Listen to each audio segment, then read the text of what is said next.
This episode of the Old Dogs REI Network is brought to you by Mino Studio.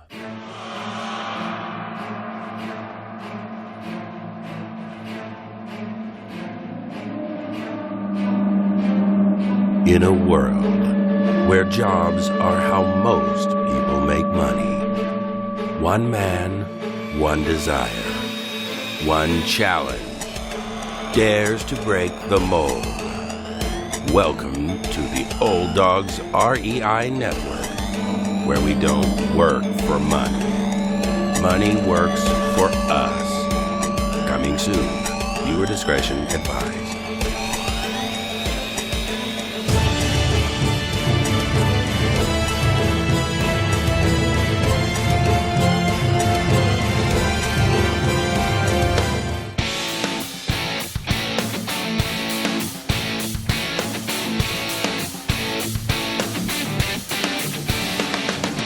Welcome to the Old Dogs REI Network, where cash flow is king. Real estate investing, the means, so you can enjoy your retirement dreams. This is the show where we cut right to the chase. No sales pitch, no long monologues, just simple how-to real estate investing advice, so you can earn the passive income you need to enjoy your retirement today. And now, your host and chief old dog, Bill Manacero. Welcome to the Old Dogs REI Network. I'm your host, Bill Manacero, and this is the show where 50-plussers and anyone else who wants to join us get solid, no sales pitch real estate investing advice to help generate real cash flow. This podcast airs twice weekly on Mondays and Fridays, and if you aren't already a subscriber, go to iTunes, type in Old Dog, spelled D-A-W-G, find our podcast, and subscribe. Well, I have a fun guest with us today. This is going to be a blast. He's another old dog here. He's also got a goal of 1,000 units that he wants to accumulate, and maybe he already has them. I don't know yet. We'll find out when we talk to him. But his name is Charles Dobens, and he is a multifamily investor, attorney, we're not going to hold that against him, and mentor to multifamily investors all around the country. Charles founded the Multifamily Investing Academy, where he works with students in his Owner Forum program to train them in the correct way to acquire, operate, and own multifamily property. His legal and consulting practice has one specialty: helping new investors overcome any lack of confidence in moving toward their financial objective of owning and operating apartments. Charles Dobens is a principal at Dobens Law and founder of the Multifamily Investing Academy. Charles, welcome to the Old Dogs REI Network. Bill, I can't believe that I'm already in this category, this old dog thing, because I just turned 55 like last weekend. And do you know what I did that day? Took a nap? No, I do that every day, that's 55. But no, I went around to all of the 55 plus communities, open houses, and just let them have a good look at me and see what they have to look forward to of joining their communities. I am, that's my next stop, is to be in these 55 plus communities. And I love those places. I love those places. I go there. And my wife's folks, we were looking at different places, and I was saying, heck to heck with them. I'm going to move in here. The whole one is there. And for the record, I just want to clarify something, that I don't like to be called an attorney. I'm actually technically a second responder, is what we like to go by now. Okay. For when you're a little kid, you wanted to be a fireman. Right. And then as things went on, they said, well, no, we don't call them firemen. They're firefighters now. And it's like, oh, okay, fine. And then after 9/11, they weren't firefighters anymore. They were all first responders. And so I thought to myself, well, fine. If they get to change their name as an attorney, I want to change my name. I am a second responder. So it used to be known as an ambulance chaser, but now we are second responders. There you go. After the fire happens, you come in and say, well, who can we sue for this? Right, exactly. Who can we sue? Exactly. So I'm not an ambulance chaser. I am a second responder. And I think it carries a lot more weight. I think it works. I like that. That may catch on. You never know. That is a Dobbins original. You heard it here first. So, Well, Good. Mr. Dobbins, I would really love to hear your story. And I mean, you're obviously practicing law, and before you were investing, I'm not sure, but tell us how you ended up in real estate investing. Yeah. This can be interesting. Yeah. Well, I tell you that, I've always wanted to be in real estate. Even when I was a little kid, I knew that real estate was where I wanted to be. And when I was in college, I was a doorman at a luxury apartment building. I got to see, what it's like to own A-class property up front, in a very nice posh building down in Brookline, Massachusetts. And but when I got out of college, I took the path of least resistance. As I say, I went into the family business, which was insurance. And I decided that I wanted to go out and get my law degree. And so I burnt the bridges. The first time I burnt the ships was then, and I went out and I went to law school, and while having a young family, and graduated from law school. And then I made a huge mistake. But all these mistakes brought me to where I am today. But this mistake was I went back in the insurance business. And the reason was that I was making so much money in a particular niche field of the insurance business that I decided, I'm just going to have to stay here because, I'm not going to make that kind of money back in the insurance business.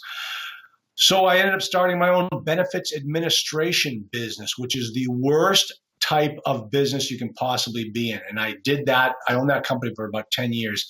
And then I turned 40. And Bill, I don't know if you've had that moment in your life when you just realize something has to give.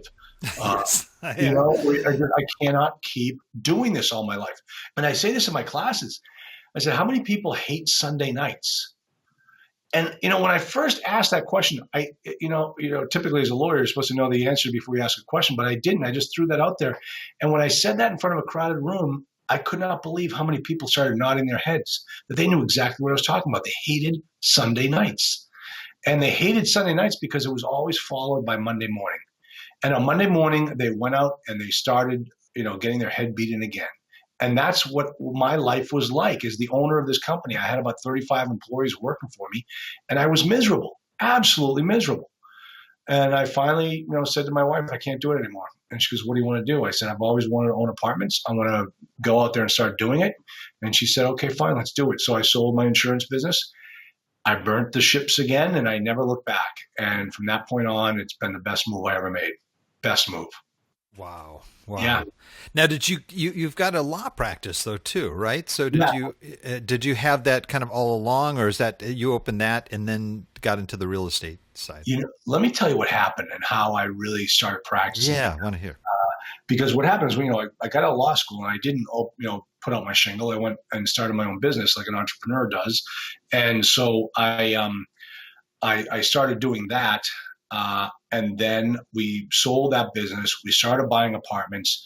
We got up to about 800 apartment units that we owned and operated.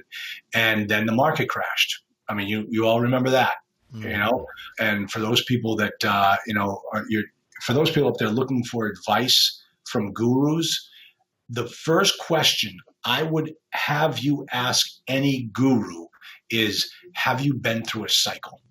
Just ask that one question. Have you been through a cycle? And, I'm amazed some of these guys out there right now that are, teaching multifamily that have never had to live through a crash, because you learn so much of what to do right and what to do wrong when you've gone through that. So we started going through the crash, and, we kept some of our properties, we lost some of our properties, but I had a bunch of my friends who were investors contact me, and they asked me to represent them as their attorney through the process that they were going through. And you know what it was like, Bill. You could only do so much. The die had already been cast. They were going to lose their properties. They just needed somebody to hold their hand through the process. Maybe get them out of recourse loans or something to that effect. What ended up happening is I got to see a lot of these investors had bought really bad properties. Like, why would you buy that property? Oh, it was a great deal. The numbers worked out. Like, no, that's a bad property. And so I realized that a lot of these investors had been trained incorrectly in multifamily, and they didn't know what was a good deal and what wasn't a good deal. I mean, when I was buying all my properties, before the crash, I was doing it all over the country. So I hired local counsel in those areas. And I had great attorneys. They could close escrow, they could draft contracts, but they could never tell me if the property was a good deal or not because they didn't know.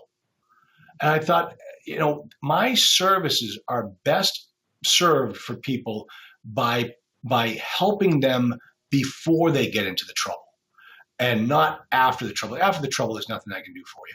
Before anything bad happens, I can tell you whether you're doing a good thing or you're doing a bad thing.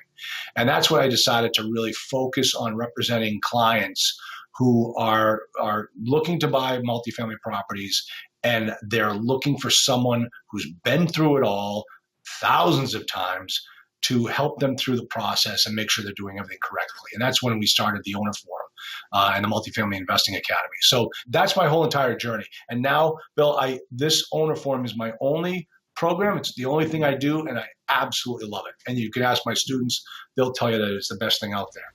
And are you still a landlord? Oh, yeah. We own about 400 units now. And just between you and me, we're actually in the process of selling them. We've gotten some ridiculous offers on them. So we're going to unload those properties at a nice profit. And then, I'll tell you, my goal is to live down there in Charleston, South Carolina in the next 5 years. So I want to start building my business down in that neck of the woods. I think that's a phenomenal. You got to go where the customers are, and the people are flocking to the Southeast. So that's where I want to be. Wow, that's great. That is great.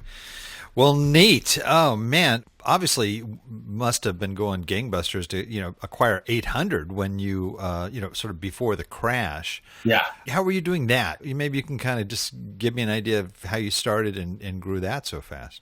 The strategy that I had back then to buy these properties was the same strategy that I'm teaching now regarding how to own 1,000 apartments in 5 years.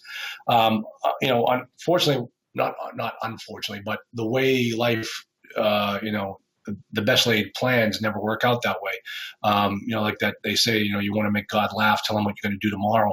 So my original plan in the first year, I just wanted to own 20 apartments. I just wanted to buy 20 apartments. And then I went out there and got my, face out there in front of a bunch of brokers and a bunch of, opportunities and speaking with owners. And I spoke to one broker out, and I think she was in Cincinnati. And then she came and said, I know what you're looking for, and as soon as I find it, get your checkbook ready because I'm going to tell you to write a check. And so my wife and I were like, okay, sure. 2 weeks later, she shows up with a 40-unit property. And she says, this is the property you need to buy. And we looked at it. It was a Class A property. It was a perfect little deal. It was up in Michigan. I had a bunch of friends and family up there in the Michigan area, and we decided to make an offer. And before you know it, we purchased this 40-unit property. It was I think we had to raise about $330,000 to make the deal happen from friends and family, and that's how we did it. So that was our first deal. So instead of my goal being 20 units in my first transaction, we closed on 40 units. So that was my first foray into the business. Now, let me just say something here. We put about 25 to 30% down on that property. So the property was not over leveraged. As I say, we purchased that property the right way, which means that we did not over leverage the property. Now, what happened next was this property happened to be across the street from an 88-unit complex. And the same bank that we did the deal with also owned or had the risk on the 88 units across the street. So they were having problems with the owner. He was in financial trouble, and they came to us and said, hey, do you want to buy this property? And, we look at it and said, yeah, I would like to, but we don't have any more friends and we don't have any more family. We're not, we can't do anything yet until we replenish our stock. And they said, well, how much would you need to do the deal?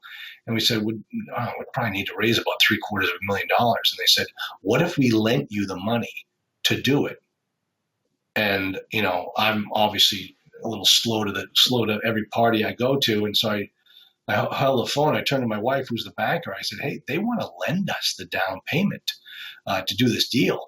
And what should I tell them? And she says, ask them how quickly we can close. And yeah, so 2 weeks later, we owned 88 units. So now within a 6-month period of me being in this business, we owned 128 units. So they gave you the down payment and they financed it. Yeah, and they financed. So they financed 100% of the loan. And this is their property that they were trying to unload. Yeah, they knew that the seller was in trouble and they were trying to get it out of his hands. They were looking. We had a strong balance sheet, so they liked us on paper. Right. Now, let me just tell you, Bill, you learn a lot as you go through this process. And when I tell people that story at my events, they're all like, "Wow, that's great! You own 128 units." Yeah, but hold on a second here. Let's take a look at what really happened. I bought 40 units, very properly leveraged. I bought 88 units over leveraged. Now, I own 40 and 88. Every month, which property do you think I made more money on every month? Oh, definitely. The smaller property. Yeah, the 40, because I bought it the right way. Mm-hmm. Everybody wants to buy property, no money down, or seller financing, and blah, blah, blah. Like, guys, sometimes it's better to walk away from a deal that looks too good to be true. Because at the end of the day, we own that property for 7 years. We didn't make a dime on it. We didn't make any money on it because the market crashed. It never came back in value. And, it was break even every single month. So should I have bought that property? No, I shouldn't have. So that's part of what I teach people in my programs is let's because I'll tell you something, Bill. Most of the people that come to me, they're my age. They're 50, 50 plus. They don't have the retirement. They don't have a lot of time to screw up and fix their mistakes. So they got to get it right the first time.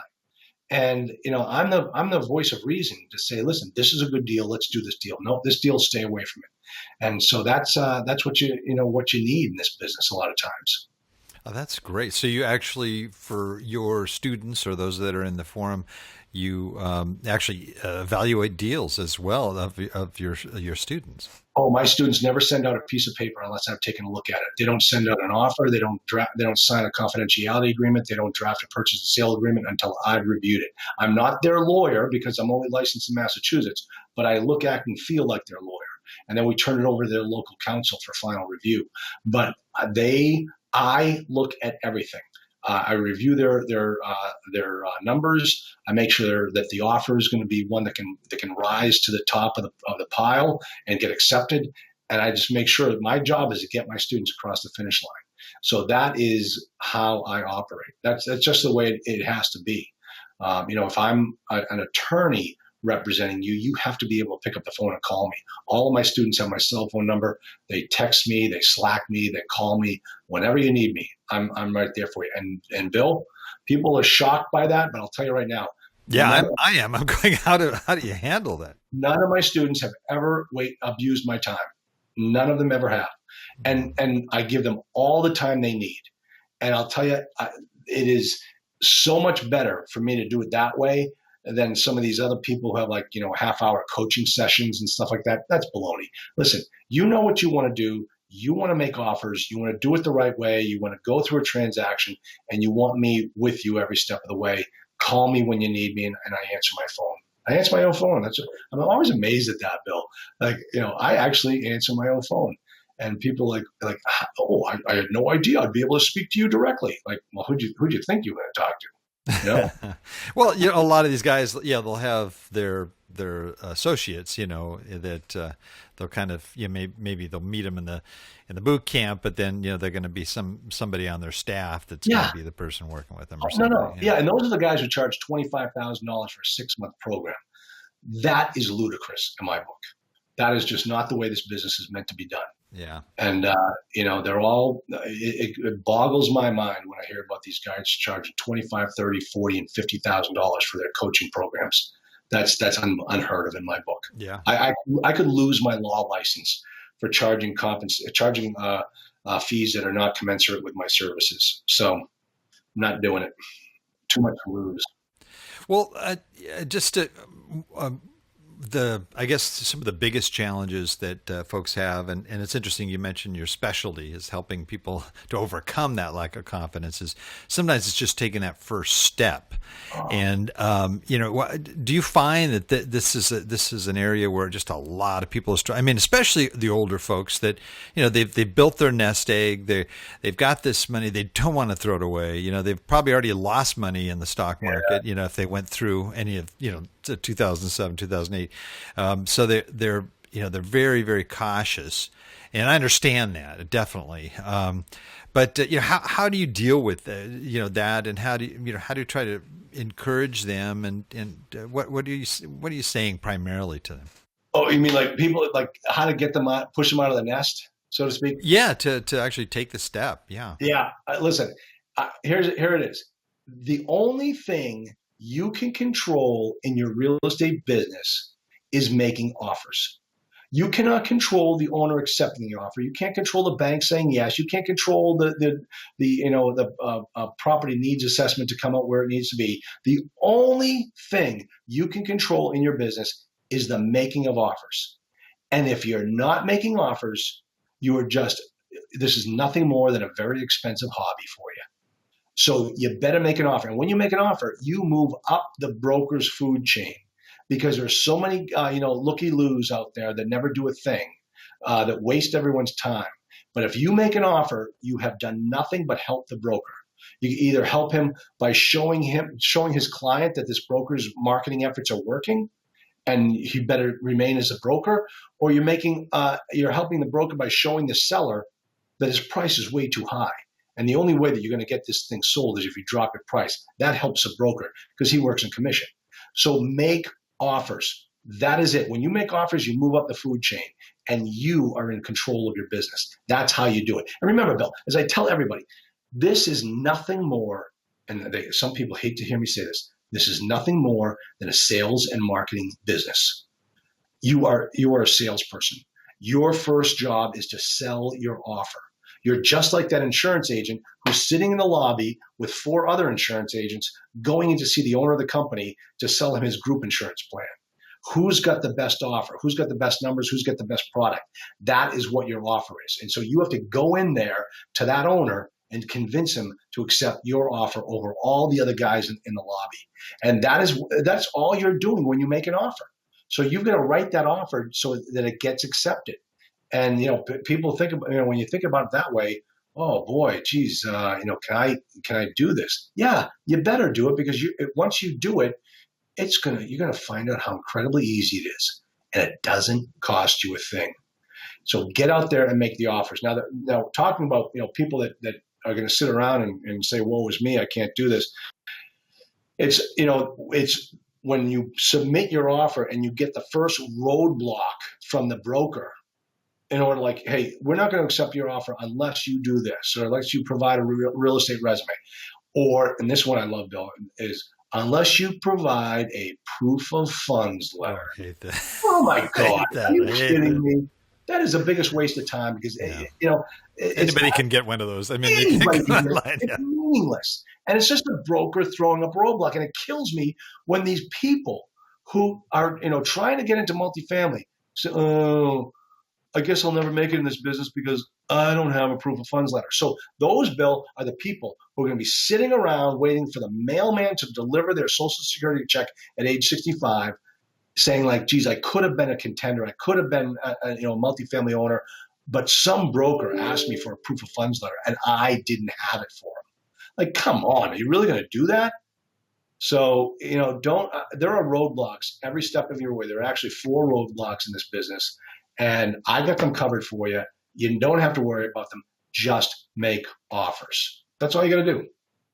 Right. And I think, one thing that folks should know, and I'm sure you share this with them too, is that the offer doesn't, you're not committed, with that offer. No. And even once you go under contract, there's contingencies. And if you want out of the deal, you can always get out of the deal. Yeah. And so don't feel, if you have second thoughts about it or something like that, that you, oh my gosh, that's it. I made the offer. I'm committed. I have to spend this money. I don't feel good about that. Whatever. You still have your out, and even once it's under contract. So yeah. Yeah, I mean, this thing does not get serious until your money goes hard. And Yes. you've got 30 to 45 days to make that decision, and 30 to 45 days to start putting together your team who's going to help you put it together. And I tell you, every Monday night we do a Monday night coaching call with all of my students. And last night we had a student of mine just picked up an 88 unit property in Kansas City. And one of the things he talked about was that even before he made the offer, he already had the team in place to make the deal happen. And that's part of building your business, because that's what you're really doing. You're never going to own 1,000 apartments by yourself. You've got to have a team in place to help you manage 1,000 apartments. So, part of this business is building that team right from the very beginning and making it happen.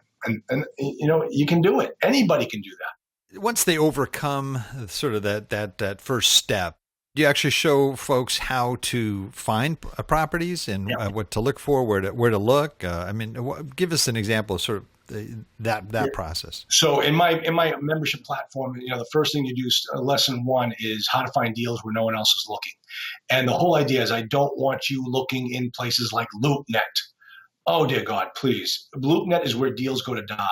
So you do not look in LoopNet. You look in LoopNet for brokers, but you don't look in LoopNet for deals. Deals are not to be had in LoopNet. When they have 5 million eyeballs looking at LoopNet on those deals every single month, why would you ever be able to how could you ever find a deal on LoopNet that somebody else hasn't already picked over? So what I do is I have over 2 hours of training videos showing you all the places to look on the internet where nobody else is looking, and why you go into these places and how to do it on your own in your own local market. But Bill, no matter what, you can sit there, and I love saying that this is the NFL searches, meaning it's a great thing to do with your laptop on your lap while you're sitting there on a Sunday afternoon watching the Patriots. But the thing is, you can sit there on a Sunday afternoon watching the football games, looking on the internet for deals, and you can do that all day long. But the most successful way to find the deals is through this one technique that has worked every single time that it has ever been tried, and it's called direct mail. And when you go directly to the owners, don't go through the broker. Listen, you're building a business, and it's a sales and marketing business, and the last thing you should be doing is taking the most important part of building that business and outsourcing it to a person that you don't know, that doesn't work for you, that has no fiduciary responsibility to you, that has 100 other people asking for the same stuff. Don't outsource looking for deals to a broker. You're never going to find that deal. Go out there and find that deal on your own. That's how you do it. That's great. That's great. Yeah, I agree. Especially in today's market, I think just going direct to seller is the only way. It is. Because you look at some of these deals, like the Marcus and Millichaps and CBREs. Those deals are top retail priced deals, and you're never going to find good deals at those numbers. They just don't make sense. Oh yeah, and the institutional guys and the international guys are going to come in and they're going to bid those already ridiculous prices up. Yeah, and what I mean, what's the point of going into a deal like that? That's crazy. And those guys they'll do funky things on their offer. Remember, as I said, you got to get the seller to accept your offer. So one of the things you have to do is write the offer in a way that it looks better than everybody else's. Well, if you said, I will put $100,000 earnest money up on this deal hard on day one. If you accept my offer, I pay you $100,000. I'm seeing those types of offers right now, especially like in the Dallas-Fort Worth area, where everybody is trying to find deals down there, and they're writing their offers. It's, hey, bravo to you. If you can lose $100,000, bravo to you. But that's how I'm seeing some of these deals being made. If I'm selling a property, I'll take the $100,000. Yes. Yeah, that's insane. It's happening. It's happening, man. What about property analysis? Is that also an area where you focused? You have your own little, spreadsheet that you use, or how do you handle that part? I use Doug Rutherford. He's a CPA out of Georgia. He came up with cash flow, the cash flow. It's landlord cash flow analyzer, or cash flow. We call it CFA, but it's a great program. All of my students use it. It's the way we communicate with each other, and they get the offering memorandum or the trailing 12. They put the numbers in the system and they send it over to me, and I review the numbers to make sure that it makes sense. Make sure they did their analysis correctly. And Bill, I do this for every student. It's every single deal I look at for my students. And in the membership portal, I have 4 sections of how to understand a multifamily financial statement better than your accountant. And that is, the videos that are in the portal that teach you this are absolute gold, because they really break it down in an easy to understand method, so that you don't get bamboozled by the seller and come up with the wrong numbers and overpay for a property. Worst thing you can do in this business is overpay for a property. Mm-hmm. If you do that, just go drop the keys on the bank's desk and walk away. But I teach you how to look at a trailing 12 financial statement and know what a day in the life of the property manager is actually like, just by understanding the categories that the money is going into and how the numbers work.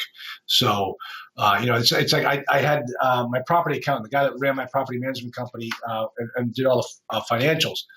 Brilliant managerial accountant, great CPA. The guy knew multifamily. And one time I walked into his office and said, "Hey, take a look at this trailing 12 financial statement." He goes, "Yeah, okay, fine." I said, "Look at the loss to lease category." "Okay, yeah." I said, "Look how crazy that number is." "Uh-huh, yeah." I said, "Well, what does that mean to you?" And then he proceeded to give me the textbook definition of loss to lease. And I said, "Okay, that's right, but what does it mean to you?" And he looks at the numbers again, and he proceeds to give me the exact same definition all over again. And I said, "Wait a minute. You have no idea what that category means to an owner of multifamily property, like how that category impacts how I need to conduct business." And he had no idea. And that's why I say my classes, understanding your multifamily financial statement better than your accountant, because you are going to know what it's like just by understanding these categories and how they integrate with each other. It's an eye opener. It's an absolute eye opener. Tell us the significance of the loss to lease. Okay, so what happens is, you decide you're going to buy a property, and you got this little old lady who's been working on this property for 20 years. Now, you get out there and you find out the loss to lease is the difference between the market rents and what you're actually collecting.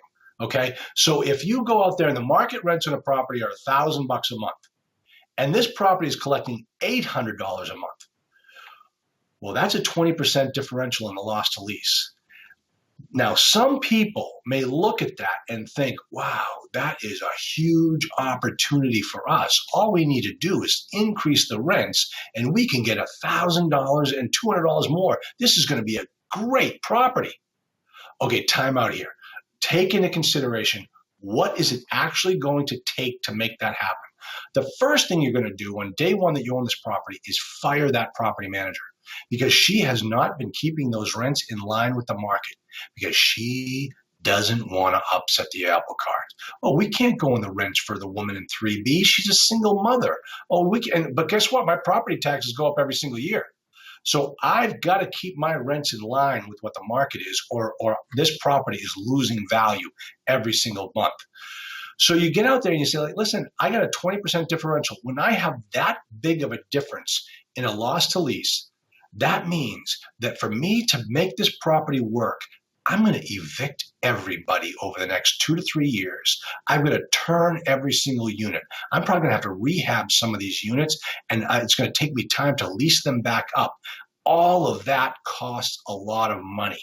So I have to factor in all those costs into my purchase price and my rehab costs, just because the loss to lease is so high.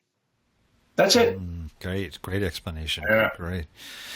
Well, you've been doing this for a while. You obviously started early and then came back to it and are doing it again. And what would you say was sort of your biggest mistake that you learned the most from? I'll tell you, I think the biggest mistake was I got big too fast. Now, I know there are a lot of people that are out there that are saying, go big or go home. And listen, okay, fine. If that works for you, good for you. But I think building a solid business and on a solid sound foundation is the key to long-term success. And now I can go back and I can tell you all those guys who were the flashes in the pan, they're all gone. The guys, a lot of them in my program who are building it slow and steady, they're long-term. They're going to be able to leave their kids a legacy because they've built themselves a really strong business. So I think the most important thing in this business is to take it slow and steady, do it the right way. Don't think you have to close on a deal. The worst thing you can do in this business is to purchase a property because you have the access to an acquisition fee and you need that money. That is the worst reason to do a deal. Absolutely the worst reason. Gotcha. Yeah. But wouldn't you say, for example, the goal I have here, 6 years, 1,000 units, isn't that too fast? No. Okay, no. Talk to me. Why isn't that? No. And that's how I teach it. I say 5 years, 1,000 units. How do you do that? Do you know how you do that, Bill? All I want you to do in the first year is buy 20 units. Buy 5 4s, 4 5s, 2 10s, 120. I don't care. But focus on closing 20 units in the first year. That's it. Can you do that? Of course you can. Yeah, that's an easy one. That's an easy one. Then the next year, you're going to double it, and you're not going to sell anything. So in the second year, now you own 60 units. Now that's going to be a nice little lifestyle change. You're going to start seeing what it's really like to own and operate properties. And then the third year, you do the same thing. You double it and don't sell anything. Now you own 180 units. When you own 180 units, you're quitting your job. You can leave your job and you can start collecting on the property management fees because that's what all owner-operators do. And you can this is now becoming your lifestyle. You now own 180 units. And then the next year, you do it again, 540. And then the fifth year, you double it again. And now you own over 1,000 apartments because you're in the business. And this is what we do. We buy properties when we're in this business. And once you prove yourself as a performer, these deals are going to start dropping in your lap. The first 2 deals are the hardest deals you'll ever find. After that, these deals are going to start dropping in your lap. That's true. Totally true. Yeah. Especially once, the brokers get involved and they know you're a guy that closes. Exactly. Boom. Yeah. Yeah. Right. You're talking about being up the food chain. You're the top. You're at the top. Well, what would you say then was your biggest success? Something that you did that just really took you over the top? Oh, I think doing those first couple deals were great, and the thing about that was my wife and I did them on our own, and we had friends and family money, but we were the sponsors on that one. We didn't have a whole lot of partners, and we put the deals together, and we ran them ourselves, and that was a nice business, and that was a good business to be in. So the first couple of deals that we did were our best deals. And, believe me, I think I'm ready for your next question, Bill. I think you know where you're going. So go ahead. Why don't you just go ahead? What was the worst deal? Worst deal. The worst deal is probably the deal I learned the most on. That's really the key thing is anybody that's had nothing but successes, you don't want to learn from. It's the people that have been down, as we say, the man in the arena. That's the guy who's been beat up and bloodied and learned a ton. I did a deal in Fort Worth, Texas. It was an absolute disaster. I mean, we did everything wrong on that deal. And you hear me talk about that quite a bit in my training because, it just phantom leases, not understanding the pitfalls of an assumption, buying a property 1,000 miles away, everything you could possibly do wrong, we did. Interesting. Yeah. You mentioned something interesting there when you said buying a property 1,000 miles away. What are your feelings about do people buy in the hot markets or do they buy in a close by market? What's your approach there? Okay, my approach is when people say, "Well, what market should I be in?" I said, "Answer me this question: where do you want to be in 5 years? Do you want to be in your backyard? Do you want to be in your hometown? Do you want to be 1,000 miles away?" Wherever it is, you want to start looking there because this is going to take you 5 years to build. So picture the end game at the beginning and understand, like, I need to get to this point. I need to start building here because that's where I want to end up. And, I'll tell you, the prophet is never appreciated in his own hometown. You can find deals in your own backyard. I don't care where you live. If you want to stay here, then stay here, wherever you are. You can start finding deals right there. And the whole thing about what I teach people is you're building a multifamily business, and all business involves risk. And the most successful business people are the ones that remove the risk as much as they possibly can. And for instance, if you have never done this business before and you're looking to buy an apartment complex 1,000 miles away, how many other risk factors can you add to the equation before you're bound for disaster? So really understand what you're getting yourself into if you're looking to do deals on the other side of the country, because that takes a lot of work. You better know what you're doing, and you better understand this business. It can be done, and I know a lot of people that do it, but it all boils down to their ultimate goal, which is to where you want to be in 5 years. No, it's I totally agree with you. I only buy out of state, but I also pay the price, and it is tough. I mean, I'm in Southern California. I've been looking for good deals here for a long time, and it's pretty brutal. But I have some properties out there that are doing good. I have others that require a lot more maintenance, and I think I might even add to that. I think if I bought out of state and I bought only B's and A's, okay, it wouldn't be as big an issue. But I buy C's, and because there's a lot of room for value add. There's the good returns. But heavily managed. Yeah, definitely require a lot more work. Properties. Yeah, definitely. Many of my students only purchase C-class properties, and they've done very well. I got one guy up in Lansing, Michigan. He yells at me every time I say that. And you know what? Deservedly so. But I run a very successful law firm, and I invest in apartments as well. I don't own a tool belt. Okay, so I can't get out there and fix these things. He is a full-time owner-operator, and that's what he does. So you know what? Hey, bravo to you. He's killing it. But that's not for me. And that's the beautiful thing about this business. You have to understand that you get the opportunity to design this business any way you want. Right. No, it's good stuff. Good stuff. What advice would you have for those? And I think it's really different, for the people that are 50 plus in terms of starting this. We don't have the same time frame that a young guy or young couple would have going into this, that there's, we really got to make the right decisions now. Yeah. 5 years. That's all I ask. Just 5 years. Just follow the steps and do it slow and systematically, and you will have whatever you need in 5 years through real estate. Do you, Bill? Do you know Rennie Gabriel? I just had him on the show. Yeah. Oh, did you really? I had him on my podcast. I love that guy. He told a great story that I think is so inspirational about how he took his wife out on their first date, and he was so broke. The only way he could afford the burrito that they shared was by having a coupon. Okay? That's how broke he was on his first date with his wife. You want to know the punchline, Bill? Yeah. You know what it is? He was 50 years old. Yes. He started at 50. Exactly. Right. And he's a multimillionaire now. And he bought, okay, put me to shame here. He bought everything in Southern California. I know. I know. Listen, It kills me. Now, that's great. Yeah, but he bought at the bottom of the market here. He did it right. He did it right, but he did it slow and steady. He didn't go out there to go big or go home. And now, he's got a legacy.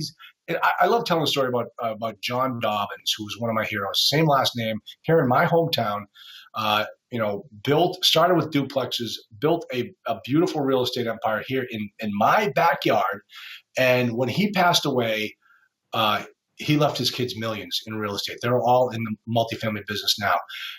You take a look at my dad, 57 years as a New York Life agent. I got a check every single month. I get a check from New York Life from my father's block of business. My brother gets one, my sister gets one, and I get one. Last month, I got the check, $56. So there's no better way to leave a legacy than with real estate. So I mean, and you just have to get started now. One of my greatest inspirations is Colonel Sanders. You know, when Eisenhower put in the highway system and moved the road away from his restaurant, at age 65, he's out of business. And he had nothing to fall back on. And he knocked on 1,000 doors before someone said yes to his pressure cooker system for fried chicken. And he was 65 years old. So listen, I mean, it hurts later in life, but you can still do it. You can still do it. I agree with you 100% on that one. Mm-hmm. Well, Charles, you've got a great thing going there. I mean, you've got a thriving law practice. You've got this awesome academy, your Multifamily Investing Academy, and you're buying real estate. What's sort of ahead for you? Okay, as another fellow old dog here, what do you see on the horizon next 10, 20 years down the road? Well, first off, I think there's got to be a cooling off in the market. I think that if you're thinking about getting this in this business, you can't do it in the primary markets. You got to start looking at the secondary and the tertiary markets. I think the numbers, I'll tell you, Bill, I have some students in Southern California that I'm shocked at what I'm seeing. When the only way the financing numbers work because the price is so high is when you put 50% down on the deal. That market is stupid. Don't even get into that market. But there are other parts of the country where the numbers just make sense. And, you want to get into those markets. You don't want to be in the other places during the corrections. You want to go back into those places for the corrections. You want to be ready to pounce because, people who are over 50 years old, Bill, they've been through 2 cycles already. Remember back in the 90s, we did it once and now we did it again back in 2008. I'm not going to be on the wrong side of the next downturn. I know that I'm going to wait for those markets to come back and to make sense, and then to get into the multifamily arena. Then I'm always looking for deals. I know what a deal is. I know how to find them, but it has to be a really kick-ass deal for me to get excited. I like Dave Ramsey. Dave Ramsey pretty much says the same thing. He'll buy real estate, but the numbers have to meet his numbers, or he's just not interested. Why bother? Exactly. That's the way to do it. Good point. And your business, what do you see that going in the next few years? Oh my gosh, I love my business. I wake up in the morning. I can't wait to get in here and help people with their deals. I'm going to get to the point where I'm going to meet a certain threshold, the number of students that I take on, and then I'll put people on a waiting list. I love doing it, but it's not going to hurt my lifestyle. I'm not going to kill myself, by overworking. I watch my dad do it. I'm not going to do it. So I'll get to a certain point. Well, I'll max out on the students, and then I'll just, maintain. And once somebody drops out of my program, and then who's next on the waiting list? But that's the type of life I want to live. So it's fun. I love it. Yeah. Wow. Bill, every lawyer wants to be me. When they say, what do you do? I'm a lawyer. Like, tell me what you do. I was like, well, I do multifamily transactional law over the internet with people all over the country, and I have no collections issues. I don't take retainers. I charge a monthly fee, and my clients come and go. It doesn't matter. I got plenty of people that want to do business with me, and every lawyer is like, wow.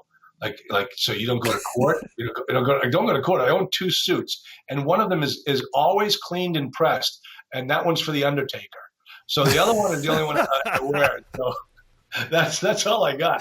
That's all I got. Oh, that's funny. That's the same here. We were living in Haiti, and we had, I had only one suit, and I used it for weddings and funerals. It worked. It's just the same one. Yep, and exactly. It's not much different back in California, I'll tell you. Yep. We love for you to sort of share some of your resource ideas here. We have what we call our Wrap It Up session, and this is kind of like a lightning round where I ask you, resources that you have, as well as sage advice for those investors here that are listening.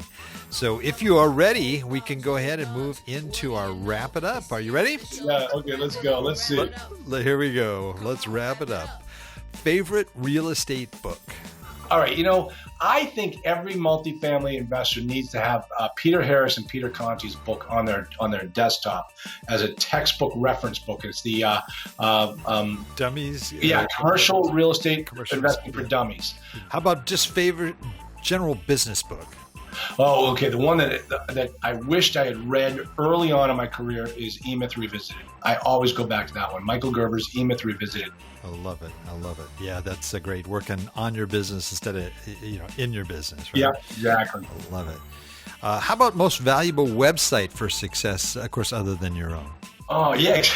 Well, did I tell you about my own? I'm going to tell you my own. You'll get a chance to tell them. I got to tell you, there's a new service out there that if you haven't tapped into it yet, this is going to be the next best thing. And Mark Rutson is the founder of this website, and he's been on my podcast. He's been on my coaching calls. My students get a huge discount from him. It is the Enodo Inc. ENODOINC.com. And there's a paid service and there's a free services. And the free services are fantastic. And here's what it is. It helps you determine whether the market that you're in or the deal that you're looking at is a good deal from a dynamic perspective. Let me explain what I mean by that. I mentioned earlier in our conversation about Doug Rutherford's software, the cash flow analyzer. Cash flow analyzer, you put in the numbers into an Excel spreadsheet and it spits out a number. But it can't tell you what the rents on that property have done over the last 18 months. And whether this property is trending in the right direction or it's not. Or whether, if you want to find out how many multifamily owners there are in your market, based upon a particular size property, Enodo will tell you at the push of a button. It is going to be the most powerful tool that multifamily investors use to really understand their market. Once you use this information, no broker will be able to blow smoke up your skirt telling you like, oh, this is a great deal. Bring your cash in while you're slashing. Because you're gonna say, no, wait a minute. 18 months ago, the 2 bedrooms were at $1,800, and now they're at $1,300. What's going on in that market? No other service tells you that, but Enodo does. And that's free, huh? Yeah, they got a huge section of tools that you can use for free, and those tools are phenomenal as well. Absolutely phenomenal. So, you've got to. That is a phenomenal tool that everybody should be tapping into. Excellent. Yeah. How about your favorite app? Okay. I'm really getting hooked. I'm really hooked on Slack. My students were all together. All 150 of my students, we all talk together on Slack, and so everybody has access to every other student, all via Slack. And we talk about particular topics. We speak directly to each other. We communicate all together on Slack. So that's one of the apps that every morning I wake up, I check to see what the talk is among owner forum members, all on Slack. Oh, that's great. Yeah, I've heard great things about it. Yeah. Neat. Yeah, we originally were using WhatsApp, but then WhatsApp was purchased by Facebook, and there are a lot of libertarians in my group, and so we all hate Mark Zuckerberg, so we decided we gotta get to something else. So I love it. Let's hope they don't buy Slack, okay? That's how we all ended up on Slack because of our politics. Okay, how about favorite quote? It is not the critic who counts, not the man who points out how the strong man stumbles or where the doer of deeds could have done them better. The credit belongs to the man who's actually in the arena, whose face is marred by dust and sweat and blood, who strives valiantly, who errs, who comes up short again and again, because there is no effort without error and shortcoming, but who does actually strive to do the deeds, who knows great enthusiasms, the great devotions, who spends himself in a worthy cause, who at the best knows in the end the triumph of high achievement, and who at the worst, if he fails, at least fails while daring greatly. so that his place shall never be with those cold and timid souls who neither know victory nor defeat. And that's the Man in the Arena from Theodore Roosevelt.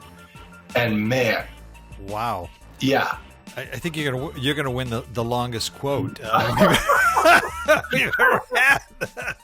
Final question here.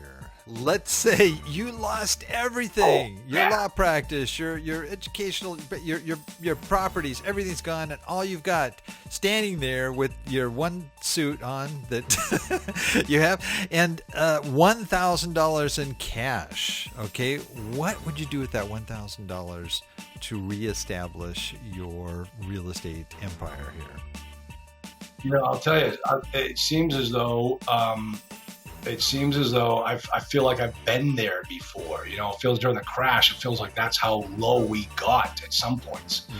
But I'll tell you, the one thing that I would use with that $1,000 is to pay my phone bill. Okay. Because it's all about relationships, and it's all about getting back out there and talking to people, and putting deals together is all about building relationships. So I would be on the phone all day long putting deals together. So don't take my phone away, because access to the outside world. If I have that phone, I can be anywhere. I can do anything I need. It's all because, hey, I got blessed with the gift of gab, blessed with the ability to make things happen and get in the ring, get in the arena. I love it. Mama, don't take my phone away. Exactly. Don't take my phone away, Mama. I love it. That's great. Good stuff, man. Yeah, Good that was stuff. fun, Wow. Bill. That was fun. Oh, that's a kick. That's a kick. Well, I am sure there's a lot of folks listening that just want to find out about you, about some of the resources, things that you may have and available, and find out about your programs, and what you're doing. What's the best way for folks to find out that stuff? Well, two ways is obviously come to my website, multifamilyinvestingacademy.com, or you can do themultifamilyattorney.com. It all goes back to the same place. But that's got a whole bunch of free stuff, a whole bunch of training material. You can track me down on there. But also, if you want to send an email to my assistant, she keeps track of everything I do. It's info@multifamilyinvestingacademy.com. And that's Deb. Deb is my right-hand girl Friday. And, she can track you down, get you what you need, and show you what we do for our students. It's like no other program out there. And that's the way I designed it. Awesome. Yeah. Wow. Well, Charles, this has been a great ride, but you're not done yet because there's still one thing remaining. Okay. And I know you're from Boston, and I don't know how many hound dogs they have out there, but you got to give us your best old hound dog howl to close out the show. Are you ready? Let's do it.